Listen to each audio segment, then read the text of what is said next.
हो गया, लेकिन अमुख मुनिन सन आयस। अब विचार करो, गुरु आदेश श्रेष्ठ है कि मुनि आदेश श्रेष्ठ है? गुरु आदेश श्रेष्ठ है कि मुनि आदेश श्रेष्ठ है? और जब गुरु आदेश उसे मिल गया था तो हमारा ग्रंथ फिर कहता है, गुरु ब्रह्मा गुरु विष्णु गुरु देवो महेश्वरा और गुरु साक्षात परब्रह्म तस्मै श्री गुरुवे। और जब गुरु ब्रह्मा है, गुरु विष्णु है, गुरु शंकर है, गुरु परमात्मा है, गुरु परब्रह्म है, सब कुछ गुरु है। जब सब कुछ गुरु है तो गुरु का आदेश है, फिर गुरु के आदेश का पालन ना करके वो मुनियों से क्या मांग रहा है? तो ये गुरु आदेश, हमें नहीं लगता गुरु आदेश का पालन हो रहा है।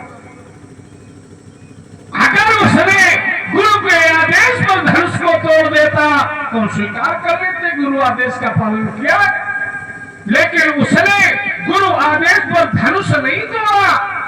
वो मुनियों से क्या मांग रहा है? का धनुष तोड़ दे। जैसे पिताजी एक पुत्र से, अपने पुत्र से पिताजी ये कहे कि हमें एक लोटा जल पिलाओ, और वहां पिताजी के साथ में पिताजी के भाई बैठे, संबंधी जन बैठे, तो क्या वो तुम उनसे कहेगा काम पिताजी का एक लोटा पानी पिला दे? ये कहेगा? पिता आदेश है, मात पिता गुरु और प्रभु का मान ली और बिल्ले ही विचार करिए शुभ। इस पर विचार नहीं करना चाहिए, और जब इस पर विचार नहीं करना चाहिए और फिर वो मुनियों से आदेश मांग रहा, कैसा वो धर्मान है? ये सब 16 दुनिया के अध्याय में पढ़ाना, अपने भैया राम को पढ़ा, वो तुम्हारी बात मान लेंगे, हाँ, अपने पिताजी को पढ़ाना, लेकिन जब हमारे जैसा महात्मा मिले तो 16 दुनिया बिल्कुल नहीं। रंग के लग भ्रात हो और शिष्टता मत छोड़िए। अभी तक हम सोच रहे थे लड़का, लेकिन तुम लड़कन वाले लक्षण एक नहीं है। क्या से तुम्हारी बुद्धि खराब हो रही बियाह के मारे? अगर लड़का होते तुम तो तुम्हारी बुद्धि खराब ना होती, लेकिन तुम उतनी देर से एक रंग लगाए हो विवाह, तो इसलिए राग के लग भ्रात हो और शिष्टता मत छोड़िए, और नियम जो रघुवंश के उसको लखा मत तोड़िए। सीख ले बड़ों का सम्मान करना, छोटे मेरे जैसे ब्राह्मणों का अपमान करना। यदि चला आगे बढ़ा तो ये अमल अंबर एक होगा, विश्व में होगा प्रलय, मिलकर बवंडर एक होगा, उसको मिटाने को सोमभूचाल होगा। समझ दे, तेरे खागे रेलका का जल होगा। मारता हूं अगर इनको तो हत्या अवश्य होती है, छोड़ता हूं अगर इनको तो वीरता मुझसे होती है। छठूधर साहब की लीला ये रही है, तो राम का सौदा कहा ये लक्ष्मण कल गुजरूं। ये बेर का पौधा पूरा झाकर उधरी देर से झाकर की तरह तुम लड़का हो। अब तुम लड़का नहीं रहे कि तुम विवाह के चक्कर में पड़े। विवाह में लड़का ही तो कहा जाता है, जिसका विवाह होता तो क्या कहा जाता? लड़के को बुलाओ, लड़का द्वार पे आया कि नहीं आया? अभी कह रहे लड़का ही तो रहता विवाह का। विवाह के बाद वो पुरखा बता, लेकिन आपका हुआ नहीं तो आप क्या जानोगे लड़का कब तक व्यक्ति रहता है। काफी अच्छा प्रयास किया आपने, और आपसे कह रहे 16 दूरी आपको बताओ। एक बात को कई बार घुमा के रखा आपने। कह रहे कि संसार में धनुष तोड़ने वाले ने स्वार्थ किया है, और ये सब स्वार्थी जो समर्थन कर रहे हैं। और उदाहरण क्या दिया? सूर्य नर मुनि सबकर या रीति स्वार्थ लाज चाहे सप्रीति। कौन कौन? सूर्य नर और मुनि। अब ये क्या है? अगर मुनि भी स्वार्थ करते हैं तो आप क्या मुनि से अलग हो गया? उसी गिनती में आप भी खड़े हो। अब अब देखना ये कि संसार का सबसे बड़ा स्वार्थ क्या जी? मनुष्यों से पूछा गया कि संसार का स्वार्थ सबसे बड़ा क्या है? वो स्वार्थ साच जीव करे ये स्वार्थ साच जीव काए ओ मन कम बचन राम पद निहार बुद्धि धरि कर या फल भाई भजिए राम सब काम।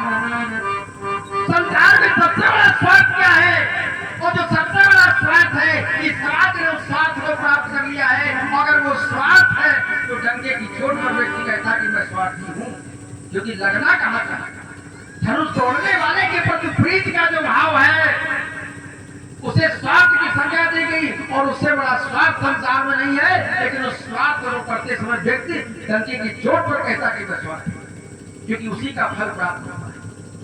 अब धर्म क्या है? चलो हमने कहा था सबसे बड़ा धर्म संसार में है कि परिहित सरित वो परिहित सरित धर्म नहीं भाई और परक्रिया सब नहीं आघमाई। संसार में सबसे बड़ा धर्म है परिहित करना, और गुरुदेव ने आदेश दिया कि उठाऊरा तो भंजो भवतावा तो मीतौता तो जनक परितापा। परिताप दूर करो। और मनुष्यों ने, यहाँ के नारियों ने भी कहा जो विधिवत बने संजोगु तो कृत्य होए सब लोगों चाहे क्या विवाह अति हित सब कीता। इस विवाह से सबका हित जुड़ा हुआ है। तो आपने कहा यहाँ देवता स्वार्थ में, देवताओं का कौन सा स्वार्थ से जुड़ा? धनुष तोड़ने से। अगर धनुष टूटने से देवता जैसे कहा करें तो कौन सा स्वार्थ है उनका? अगर सामान्य दृष्टि से देखा जाए तो सीता को वर को प्राप्त, वर की प्राप्त हो गई, और वर को कन्या की प्राप्ति हो गई। जनक जी को जामाता मिल गया, देवताओं को क्या प्राप्त हुआ? इन मुनियों को क्या प्राप्त हुआ जो ले क्या कर रहे हैं? इन ब्राह्मणों को क्या प्राप्त हुआ जो मंदिरों की ध्वनियां कर रहे हैं? इन मंदिरों को क्या प्राप्त हुआ? ये देववधुओं को क्या प्राप्त हुआ जो नृत्य कर रहे हैं? वो नाच ही गावई, ये नाच ही गावई बार बार कुसुमान जनी छूटी। वो चाहता विप्र विवेद ध्वनि करही बंदी वृंदावन चले। ये ब्रह्मा वो ब्रह्मास्त्र के सुर से तो मुनीसा और प्रभु प्रसन्न दे असीसा। या ब्रह्मादि अधर्मियों को आशीर्वाद देते हैं। ऐसा तो कोई सुख आज तक नहीं दिखाई दिया ब्रह्मादि ने किसी का धर्म करने वाले को आशीर्वाद दिया। वो सुर किन्नर नर नागो मुनीसा जय जय जय कहीं भी। अब एक आपने आरोप लगाया कि धनुष तोड़ने वाले ने यदि गुरु का आदेश माना, सुन लिया, तो मुनियों से आदेश क्यों माना? अब इसके पीछे दर्शन है, और वो दर्शन राजनीतिक दर्शन है। राजनीति क्या कहती है?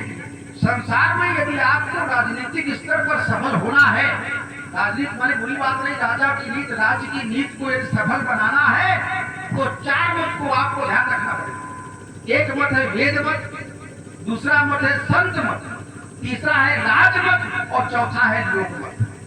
अब गुरु ने आदेश दिया, गुरु का संबंध वेद से है, गुरु का आदेश वेदों का मत है। अब बचा क्या? राजमत। तो राजा जनक ने तो प्रतिज्ञा ही करवाई है, तो राजमत धनुष तोड़ने वाले के पक्ष में है, क्योंकि वो चाहते धनुष टूट जाए। गुरु जी ने कहा था वेदों का मत धनुष तोड़ने वाले के पक्ष में है। अब दो मत बचे, संत मत और लोक मत। संत मत अर्थात मुनियों का मत। ये मुनि समाज क्या है? संतों का मत है। हमारे गुरु आश्रम में धनुष तोड़ने वाले को ये नहीं कि एक गुरु ने आदेश दिए सबका मान लिया जाए। संतों का मत ही जानना आवश्यक है। आपने यदि केवल वेद मत का सहारा लिया, संतों का मत छोड़ दिया, तो कहीं न कहीं आप अटक जाए। और जिसने राजमत, वेदमत और सत्यमत को अपना लिया तो लोकमत को अंततोगत उसके साथ आना पड़ा और आना पड़ा। जब धनुष तोड़ने वाले ने गुरु का आदेश मान लिया, धनुष तोड़ने वाले ने मुनियों से आदेश प्राप्त कर लिया, तीनों मत साथ में हो गए तो लोकमत भी साथ हो गया। राजाओं ने भी धनुष तोड़ने का प्रयास किया था, पर राजाओं के साथ केवल राजमत था, अर्थात राजा धनुष तोड़ने के लिए उठे तो प्रतिज्ञा किसकी सुनी? राजा की प्रतिज्ञा थी, राजा चले की प्रतिज्ञा सुनी। उन राजाओं ने कभी गुरु का आदेश नहीं प्राप्त किया, उन राजाओं ने संतों का आदेश प्राप्त नहीं किया, इसलिए लोकमत भी उनके साथ खड़ा नहीं हुआ। लेकिन धनुष तोड़ने वाले ने राजा की सहमति तो थी ही, क्योंकि राजा ने आदेश दिया था, राजा ने प्रतिज्ञा करवाई थी कि सोई पुरारी को दंड कठोरा राज समाज आगे पूरा त्रिभुवन से समेत विरही विचारो किसका किसकी प्रतिज्ञा थी? बोले बंदी बचन कर सुनो सकल बहिपाल पर विदे कर कहा किसका प्रण था? राजा का मत था, राजमत साथ में है। अब गुरु जी ने आदेश दिया तो गुरुमत साथ में होगा, संत मत साथ में हो गया, तो जब संत मत साथ में हो गया तो लोकमत भी साथ में कैसे आ गया? वो चलत राम सबपुर नर नारी, देखो लोकमत साथ में है। वो चलत राम सबपुर नर नारी, वो पुलक पूरी तन भय सुखारी, वो बंदी पितर सुर सुकृत सभारे जब कछु पुण्य प्रभाव। ये सारा समाज धनुष तोड़ने वाले के पक्ष में हो गया और मना किसको रहा है कि मन ही मन मनाओ कुलानी। धनुष शंकर जी का है तो किसको मनाएगा? वो मन ही मन मनाओ कुलानी, वो प्रसन्न महेश भवानी, गणनायक वरदायक को देवा, आज लगेगी दूर सेवा। तो बार बार फिरती सुन पोरी, करूँ चाप गुरुनाथी थोड़ी। तो लोकमत भी साथ में आ गया। आपने कहा गुरु के आदेश का पालन नहीं हुआ, प्रक्रियाएं कुछ भी चली हो, और जब धनुष के समीप धनुष तोड़ने वाला गया तो किसको ध्यान किया?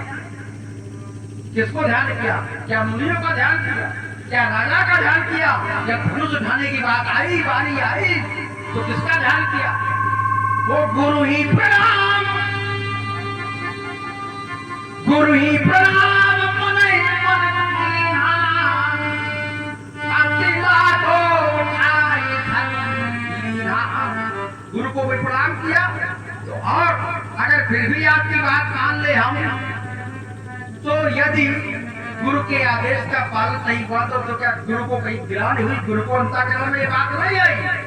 लेकिन गुरु शिष्य के बीच संबंध कैसे बिगाड़े जाते हैं ये इनसे सीखिए। गुरु को कोई आपत्ति नहीं है इन बातों में कि तुमने काहे मांग लिया मुनियों से आदेश जो हमने दे दिया था, लेकिन महामुनि जी को बहुत बड़ी आपत्ति है। तो ये आप जो घर फोड़ने वाला काम कर रहे हो ना, ये हमारे घर में नहीं चलने वाला है। कह रहे कि हम समझ रहे हैं राजा है, राजा का और ये फरसा, देखो फरसा तो लोहे का है, और अगर आप कहते हो हित की बात है तो इतने लोहे से इतनी पट्टी मिलेगी कि हम पूरे पिछला के बाले को पट्टी खिला देंगे। तो इससे बड़ा हित क्या होगा? पुराना लोहा है, एक और बता दिया, घर में चाहे जितना मिष्ठान भरा रखा हो, लेकिन पुराना लोहा बेचकर पट्टी खाने का जो आनंद है वो मिष्ठान से नहीं आता। जैसे घर में भोजन हर व्यक्ति रोज करता है, लेकिन कभी कभी बाग में जाकर लोग भोरिया बना के खाते हैं, तो वो आनंद जो आता है घरवाली से। लेकिन आपको क्या पता इसका? इसलिए मैं बता दूं आपको, ये देख के त्योहारों को यो सब हो तो मैं हाथ में गमला लगाऊं, मैं छीन के उठाना रखा धरो सभी हार के को बोला ब्राह्मण विचार के बचावत हो रहा है, चाहे तो तुम्हें छोड़े बताऊं मैं, कोई चीज ना करो तो शपथ है आपकी क्या है? पहले बात की खाओ, आप ज्यादा अच्छे लग रहे हैं। क्यों लग रहे हैं? तीरा करो तो समझ से आपकी नफरत को लगा लो। तुम लखनलाल नहीं कहो इन ठीक है, तुम लखनलाल का वही के लायक नहीं बचे। अब विचार करो कि लोक मत सब मत इसके पास है। अब कहते बबुआ एक तो मत तो उसके पास नहीं है, एक तो मत उसके पास। अच्छा गुरु आदेश हो रहा है, और जब गुरु आदेश हो रहा पालन हो नहीं रहा है, विचार ये करो अगर पिता से जल, पुत्र से पिता जल मांगे और पुत्र जल ना दे तो क्या पिता प्रसन्न होगा? भाई अगर गुरु पिता पुत्र से जल मांगे और पुत्र कहेगा नहीं उसे पियो जाके, तो क्या पिता को प्रसन्नता होगी? और अगर गुरु आदेश हुआ, अब गुरु आदेश का पालन नहीं किया गया तो क्या गुरु को प्रसन्नता होगी? अब चलिए और इस पर चल करते हैं, यहां लोक मत वेद मत। अगर अच्छा यह लोक मत है, अगर लोक मत होता तो बबुआ स्थिति फिर बिगड़ती नहीं। अगर लोक मत होता तो स्थिति बिगड़ती नहीं, और यहाँ स्थिति बिगड़ गई। यही लोग कह रहे थे जहां कहता है लोक